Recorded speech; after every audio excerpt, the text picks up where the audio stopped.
A good day to all. Today we are starting a new chapter from short story section, chapter 1, Chief Seattle's speech. So it is in page number 41. So before we start the chapter, let us look a bit about the author or about the person who made the speech.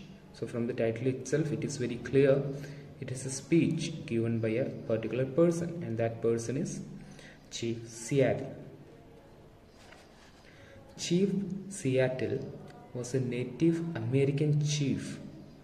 So what do you mean by a Native American chief? You all know that America was conquered by British during that period of colonization.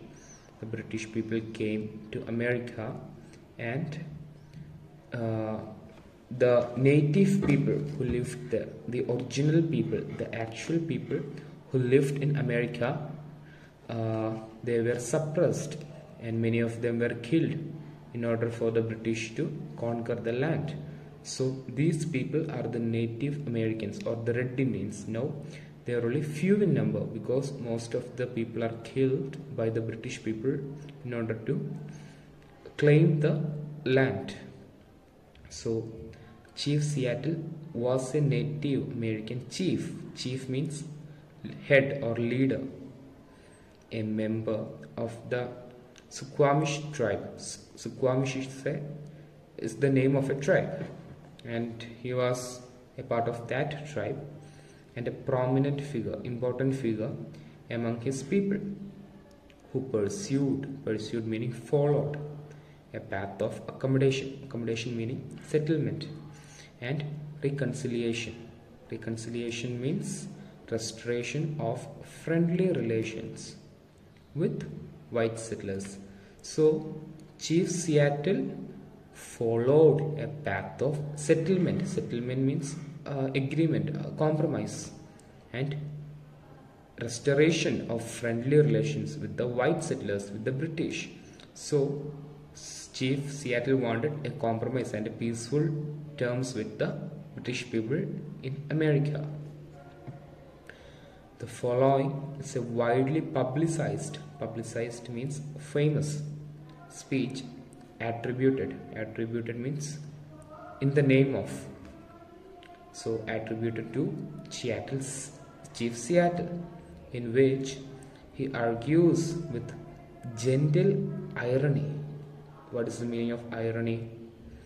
Irony is the expression of one's meaning by using language that normally means the opposite. I will give you an example. Suppose I am teaching in the class and a student is coming to the class late. So I will tell to that student, "Oh, you are early today." So when I say that, everyone knows I am teasing that student, even though the literal meaning of the sentence is the opposite. "Oh, you are early today." So the literal meaning of the sentence is you are early, but he is not, he is late. So everyone knows I am teasing him by saying that he is early. So that is the meaning of the word irony. So we can see irony in many parts of this speech against the British people. So this is a very famous speech in the name of Chief Seattle, and he argues in it for the favor of ecological responsibility, the respect of Native Americans' beliefs, traditions, and land rights.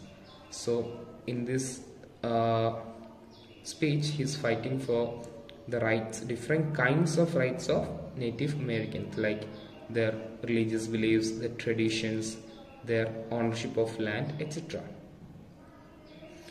Although what he actually said may have been lost through translation and rewriting, the speech or letter attributed to Chief Seattle has been widely cited as a powerful, bittersweet play. So even though this was not written in English and it was translated into English, and even if it had lost some of its beauty during translation, it is still cited means referred as a powerful. Bittersweet. Bittersweet means a mixture of happiness and sadness. So bittersweet is an example of oxymoron. What is an oxymoron? O-X-Y-M-O-R-O-N. Oxymoron is a self-opposing group of words. So examples, it means that bittersweet, it means something that are opposite, right? But they are existing together. So other examples are old news. A news which is old. News are supposed to be new, right? But a new news becomes old, it becomes old news. So that's also an oxymoron, just like bittersweet. So here it is being said that the speech, it is very bittersweet. It has a mixture of happiness and sadness. And plea mean request, and it also has this request for respect of Native American rights and environmental values. So it is a request to the British people to preserve the rights and values of Native Americans. The city of Seattle, the state of Washington in the USA, is named after him. So in USA there is a state called Washington DC, and there's a major city in Washington called Seattle. So Seattle is named after this person, this Chief Seattle. Okay, now let us start the chapter. Chief Seattle's speech. The complete title is Authentic Text of Chief Seattle's Treaty Oration 1854. So authentic means genuine text of Chief Seattle's treaty. Treaty means agreement between states, and oration means formal speech.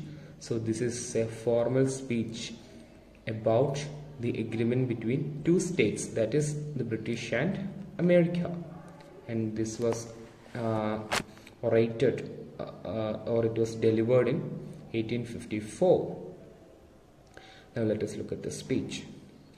Yonder sky, yonder means far away, yonder sky that has wept means cried, C-R-I-E-D, tears of compassion means sympathy, upon my people for centuries untold.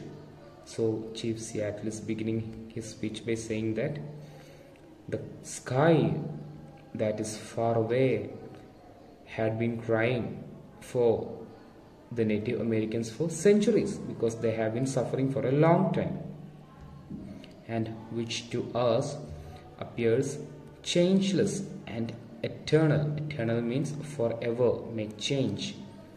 And he's saying something that looks like it wouldn't change, it would never change, changes. Like anything can happen to anyone at any time. The Native American people used to think that they cannot be defeated, they would never lose their freedom or land, but that happened. The British colonized their land, and these people lost all their freedom. Today is fair. Fair means bright or sunny. Tomorrow may be overcast with clouds. Overcast means covered. So just because it is a sunny day today doesn't mean that it would be a sunny day tomorrow. Tomorrow would be covered with clouds. It again means that anything can happen to anyone at any time. My words are like the stars that never change, but my words, they will never change. They are like the stars. I have this belief, I have this duty to save my people. So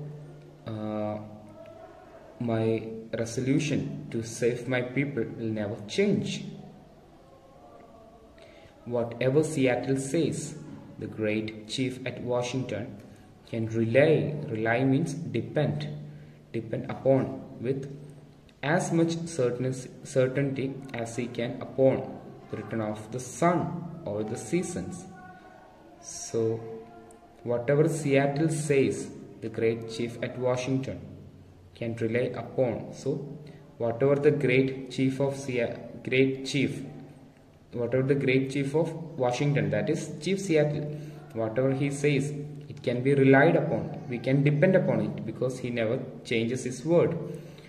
his words are certain, just like the truth that sun rises tomorrow. We all know that the sun will rise the next day, right? So just like that, we are sure that his words are so certain. The white chief says that big chief at Washington sends us greetings of friendship and goodwill. So the white chief, who is the white chief? The leader of the British people.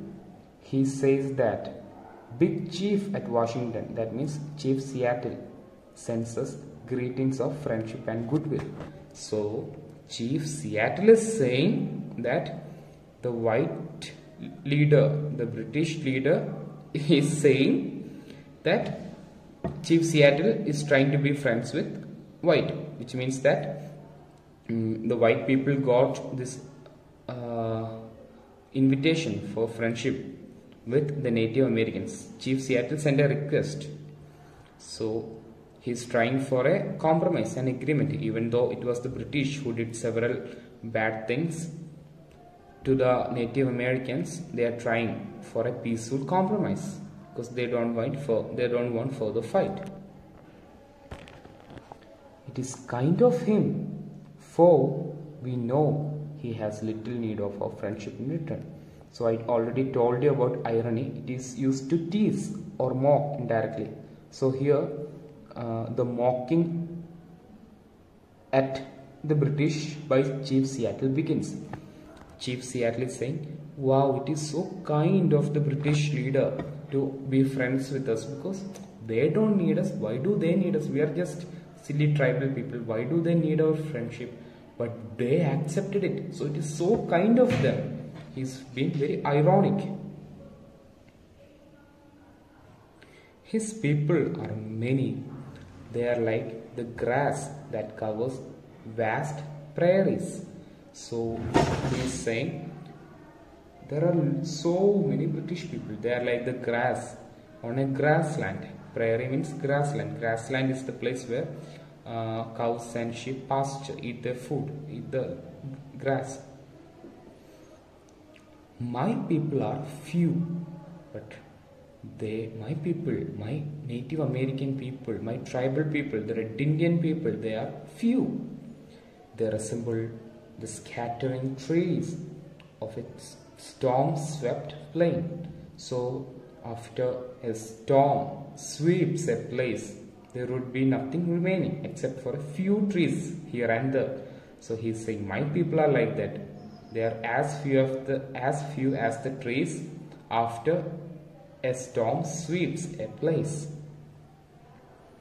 So again, ironically, Chief Seattle is saying the great, and I presume means I assume, I think, good white chief sends us word that he wishes to buy our land, but is willing to allow us enough to live comfortably.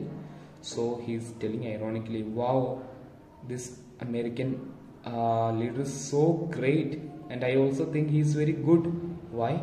Because he offered to buy our land, buy America, and he will allow us to live here in a very comfortable manner.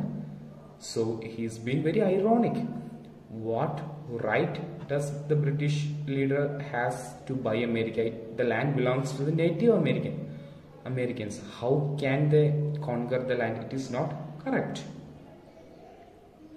This indeed means this absolutely appears just meaning correct. This absolutely appears correct and even generous. What is the meaning of generous? Ready to give more, like this is a very charitable move from the British leader. Why?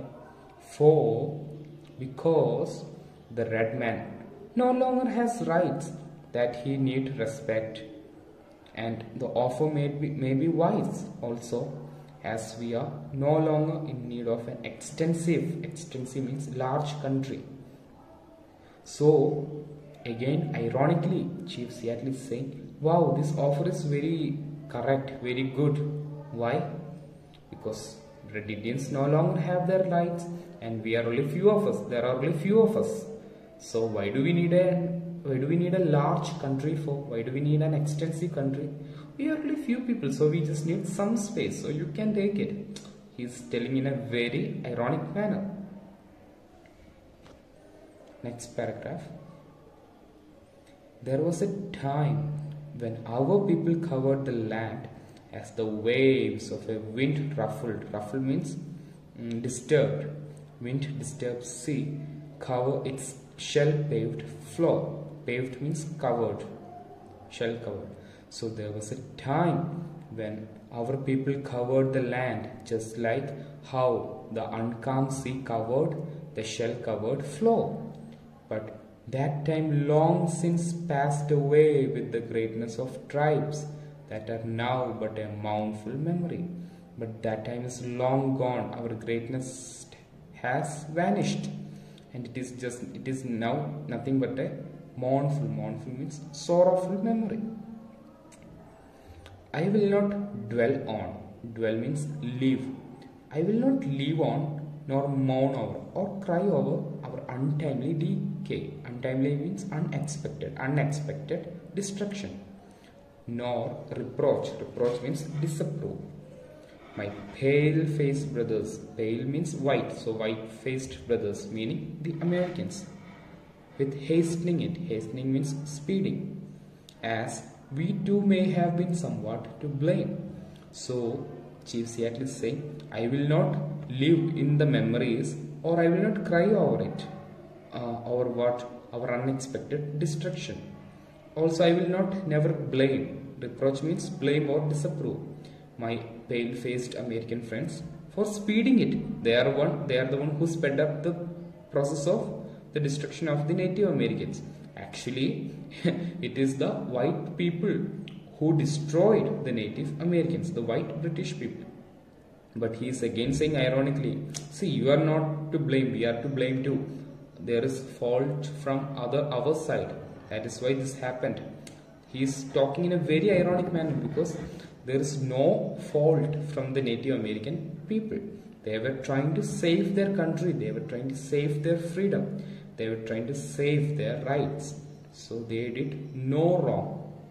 Okay, let us wind up here. Okay.